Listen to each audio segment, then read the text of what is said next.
said, my original degree was in biology and nursing was my calling, and now I am really seeing the community as my patient load. So this definitely is in up my alley. This is definitely a community issue as far as keeping us healthy with this pandemic going on. So next slide.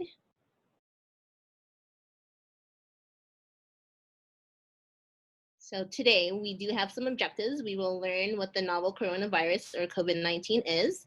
We'll learn how it spreads, what the symptoms of COVID-19 are, what to do in the event that symptoms do develop, and how COVID-19 is treated. Most importantly, we will learn how you can prevent the spread of COVID-19 within the community. And of course, we want you to have the resources that are available to you guys just to have handy so that you have more information and up-to-date information as well. And we will end it with key points and a question and answer portion at the end. So next slide. So the novel coronavirus we know as COVID-19, it belongs to a large family of viruses called coronaviruses. So coronaviruses usually cause the common cold. COVID-19 is a novel coronavirus, meaning that this is a new one. So it's not one that has typically infected humans. So again, coronaviruses are a large family of viruses that typically infect animals. Some viruses can change into a new human coronavirus that could spread from person to person. That's exactly what happened with this COVID-19. Next slide. So COVID-19, like common colds, it is spread like a respiratory illness. It's commonly spread to others from an infected person through droplets produced by coughing or sneezing, close personal contacts, such as caring for an infected person, touching an object or surface with the virus on it, then touching your nose, mouth, or eyes before washing your hands. There are instances when people who have COVID-19 actually do not have symptoms, but they can still spread the virus. Next slide. So the symptoms of COVID-19, let me get that off, sorry. The symptoms of COVID-19 have ranged from mild to severely ill, with some requiring admission to the hospital. Commonly reported symptoms include fever, cough, shortness of breath or difficulty breathing, GI issues, congestion or runny nose, and this is really common, but a new loss of taste or smell. From my experience, and I do, I oversee occupational health, and obviously as a hospital, we do see a lot of COVID-19, or not a lot, but we do see COVID-19 patients, and it's true, their symptoms do range from something as mild as like a tickle in their throat to something severe enough that brings them into the hospital. Fever, like I said, fever, cough, and shortness of breath are the initial symptoms to look out for, but again, mild symptoms can also present with COVID-19. Next slide. So if you do get a cough, fever, shortness of breath, or difficulty breathing, or if your medical provider tells you that you are likely to have COVID-19, you should home isolate. Home isolate meaning you have to stay home, you want to keep your distance from others, even in your household, your household members. So again, stay home for at least 10 days from when your symptoms first start. And you need to be at least 3 days or 72 hours after your fever has resolved without the use of medications such as Tylenol or ibuprofen. And again, with your symptoms improving, that means that you are getting well. And after that 10 days, you can go ahead and resume normal activity if your body is able to tolerate it. If you do end up with COVID-19 or are told that you have presumptive COVID-19, you should also tell your close contacts that they also need to be in quarantine after their last contact with you. I'm sure that needs some clarification, so I'll leave that for the question and answer portion. But again, your close contacts, again, just due to the nature of how transmissible COVID-19 is, they also need to be quarantining themselves. And there is a difference between quarantining and home isolating. So we will get to that in a bit. Next slide. Okay. Again, if symptoms do develop, people with symptoms other than fever, cough, or shortness of breath should speak to their provider about the potential of having COVID-19. Like I said, it ranges from a tickle in the throat to something severe that you are in the hospital. Older adults and those with weak immune systems or underlying health problems who experience COVID-19 symptoms should call their doctor early, regardless of how mild the symptoms are. These are some emergency warning signs. So if you happen to develop any of these following signs, like difficulty breathing, chest pain or pressure, if bluish lips or face appear, if there's confusion or difficulty waking up, these are emergency warning signs, and you should definitely call 911 or seek medical help as soon as possible. Next slide. COVID-19 treatment. At this time, unfortunately, there is no specific treatment for the illness caused by COVID-19. However, the symptoms can be treated and is based on an individual condition. Again, there is also no current vaccine to prevent COVID-19, so be aware of scam products that claim to prevent or treat this infection. Next slide. There are steps that everyone can take daily to reduce the risk of getting sick or infecting others with COVID. I think this is, you can go ahead and press the space bar. Evelyn, sorry.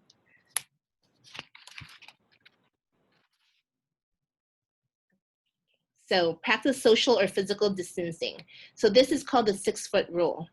You never want to be close enough to anyone who's definitely not in your household, because you never know, they could be asymptomatic carriers, or they could have active COVID. And with the 6-foot rule, as you can see on that little graphic, if someone sneezes or coughs, that spray does not reach past the 6-foot rule, so that you don't inhale potential virus. Next bullet. You want to avoid crowded places and allow space from others. I know that with the Safer LA order, we are supposed to, keep our gatherings to a minimum, and that there is a reason why. Obviously, we want to keep this social distancing, and again, allowing space from others, and not having a party is a way of avoiding crowded places as well, because we've seen, and I think this is shown in the news, that people who throw parties, some of them end up spreading it, and a lot of people do get sick. Next bullet. You want to keep your interactions with non-household members short. Again, we want to, the definition of close contact or prolonged contact is about 15 minutes. So I do advise you to keep your interactions minimal. If you don't need to speak to anyone for more than a minute, don't do it. That will definitely reduce the risk of you acquiring any kind of virus. Next bullet. This is a biggie. So washing your hands, that is definitely a big deal. This is, and it's not even just for COVID, it's for anything and everything under the sun. So wash your hands with soap and water for at least 20 seconds, especially after using the bathroom, before eating, and after blowing your nose, coughing, or sneezing. Next bullet. If soap and water are not available, you may use hand sanitizer with at least 60% alcohol. Always wash hands with soap and water if your hands are visibly dirty. And once again, avoid touching your eyes, nose, and mouth with your unwashed hands, because you could potentially, the way this virus enters the body is basically through mucous membranes. So your eyes, nose, and mouth are the main portals of entry for this virus. Next slide. First bullet point, please.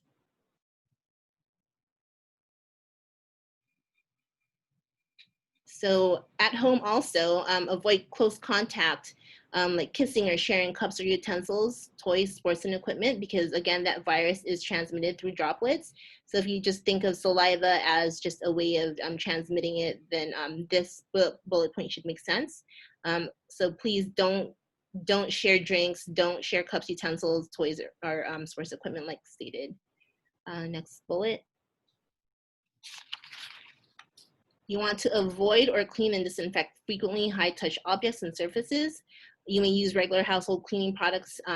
They're sufficient enough to go ahead and kill most of the virus. Your high-touch surfaces will include things like your doorknobs and your refrigerator handle, things like that that you are constantly touching and other people are constantly touching. Even a computer, if it's shared within the household, that should also be disinfected if it is used by a lot of people and often.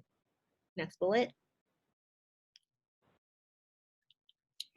Again, so if you do find yourself with symptoms, you always want to, and goes with any kind of respiratory illness, this is called a cough etiquette. So you want to cover your cough or sneeze with a tissue, then throw it in the trash. If there's no tissue, please use your elbow and not your hands, because obviously if you sneeze into your hands and you're not able to wash your hands, you can easily transmit any virus or bacteria by touching other things. And if someone else touches that, then they are also, susceptible to catching whatever you have. And that is exactly how a lot of viruses spread, and exactly how COVID-19 spreads as well. Okay, you want to also increase ventilation. So you should go outside, and I know that you've seen that a lot of restaurants who have opened, they do open air, they do not do indoor dining. And again, this is proven because, there's a lot more movement, I guess, in the outside, and your windows, open them if it's safe, so that, there's clean air always being exchanged throughout your environment. Next bullet. And this is very important as well. This is called source control. So you want to wear a cloth or face cover, or a cloth or medical face covering when you are outside of your home and interacting with others who are not part of your household.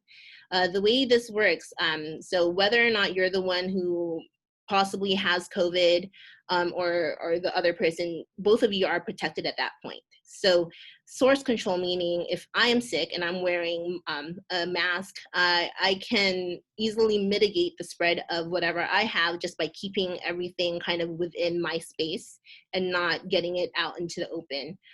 For the other side of that is that if you have a mask on and there is someone who's near you or talking to you, and they don't know if they have it, or you don't know if they have it, and they are also wearing a mask, and everyone is protected at that point. Okay, next slide. So there are a lot of COVID-19 resources, and obviously Valley Presbyterian will be one of them for you. We do have a lot of really, really knowledgeable people who work with COVID-19 ever since the pandemic started. But if you don't have a healthcare provider, you should really get one. If you need help finding a doctor, call the 24/7 LA County Information Line, which is at 211, or visit www.211la.org. They should be able to help provide you some resources. Another thing that you could do is basically be prepared with food and essential supplies to last for 14 days in the event that you need to isolate yourself or quarantine. Again, that is going to tie back into, exposure and close contacts, and, if you happen to develop symptoms, and we could talk about that in a bit. Always check with trusted resources for up-to-date and accurate information. So we are in LA County. So our local entity is going to be the LA County Department of Public Health, and you can find them at http://publichealth.lacounty.gov, and specific to coronavirus, that is the website for it. And then the state level is going to be California Department of Health, so the CDPH, and there again is going to be their information about coronavirus. So you can jot that down or go back to this recording, and you can get more information that way. And the national agency is going to be the Centers for Disease Control and Prevention, which is basically the guidance. A lot of the local and the state departments will look to the CDC for guidance, but of course, because the CDC is broad, and obviously what's happening in LA is not the same thing that's happening, say, in Walla Walla, Washington, right? So we go by LA County, what's going on, and what is definitely, is LA County a hotspot? Do we need to change what the CDC says? So a lot of those decisions are made at the local level based on what is happening around the area and in the community. And then a further step up is going to be your World Health Organization, the WHO, which is the international agency that deals with diseases. So again, if you have any questions and would like to speak to someone, call 211. Next slide. So these are your key points. Again, COVID-19 is spread through close contact or by touching an object or surface with the virus on it. Again, if you touch your hands, if you touch your face with unwashed hands, you could potentially infect yourself. So the best protection is to, number one, wash your hands frequently. Number two, avoid touching your eyes, nose, and mouth with unwashed hands. I know that's difficult to do, especially now that a lot of us are wearing masks and we're not used to it and we're constantly touching our faces. We want you to self-isolate if you are sick. We also want you to quarantine if you had a close contact with someone with COVID-19. And again, that physical distancing of the 6-foot rule is definitely, it would help mitigate the spread, and wearing a cloth face covering will also mitigate the spread of COVID-19. People who have symptoms of COVID-19 or who have been in close contact with someone with COVID-19 should get a test. And that, again, getting tested will help us identify who is positive, and we would be able to isolate that person and ensure that no one else gets it from that person. And we also will, and this is what is contact tracing, is basically on the CDPH or LA County level, they will go ahead and do an interview and find out for that positive patient who they've been in contact with. And then they will also contact the people and let them know that, hey, you've actually been potentially being exposed, and we want you to watch yourself for the next 14 days. And that itself is the quarantine. So the quarantine not necessarily means that you're sick. It just means that you've been potentially exposed and you can potentially be spreading it as well. So the 14 days comes into play because that is, per the CDC, that is the incubation period. So potentially you could develop symptoms between 2 and 14 days. So that's why we do ask that if you are exposed, to quarantine and watch for symptoms, just in case, you did develop that disease and any symptoms that are in alignment with COVID-19 symptoms. And I think that is pretty much it. So I would like to open it up for questions or comments. And just FYI, the resources that we use today, you can find it again on the Public Health for LA County website.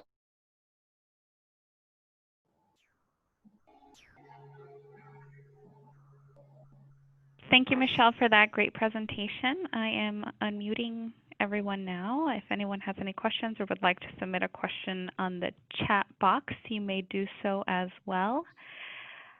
Also, while we're waiting for any questions that might come through, I wanted to share that Valley Presbyterian Hospital also has a COVID-19 hotline that you may call for questions, or if you're wondering about our new policies and our restrictions, visitor restrictions. If you're visiting anyone at the hospital or find yourself needing to come into the hospital, you can also call that hotline. That number is 818-902-3999. Again, that's 818-902-3999. And if you have any other non-related COVID questions, you can also call our main number, which is 818-782-6600. Again, that's 818-782-6600. I'm looking at the chat box now.